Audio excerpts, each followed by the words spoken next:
Darkness slammed into the room like a living thing the moment Jake stepped inside the abandoned mansion. His flashlight flickered violently, casting monstrous shadows across the walls, and a sudden, icy whisper grazed his ear. "You shouldn't be here." The words were followed by a cold, sharp laughter that seemed to crawl under his skin, making him stumble backward in terror. This was no ordinary fear. This was the cursed presence of Osuvo Atta, a name the locals whispered with trembling lips. Legend had it that anyone who dared enter the domain of Osuvo Atta would be marked by shadows that fed on life and left death behind. The house groaned as if alive, floorboards creaking under invisible weight. Shadows shifted unnaturally, twisting into grotesque figures that lunged at Jake from every corner. He felt hands cold, skeletal hands brush against his neck, pulling him toward the heart of the darkness. Panic surged as he realized the air itself had turned hostile, thick with a black mist that whispered promises of death in 1,000 voices. Every room he entered seemed to expand and contract, disorienting him, trapping him in a maze that no map could chart.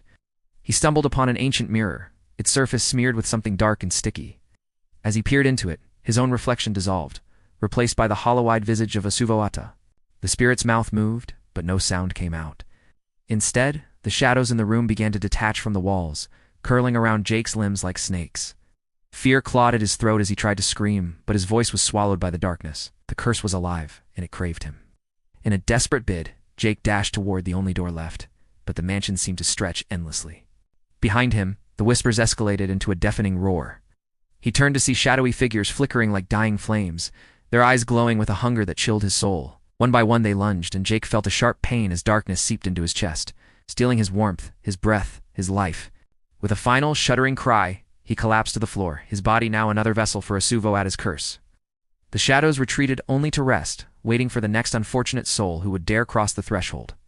Outside, the wind carried an eerie laugh through the trees, a reminder that Osuvo Atta's curse could never be broken. Only endured or escaped by the lucky few.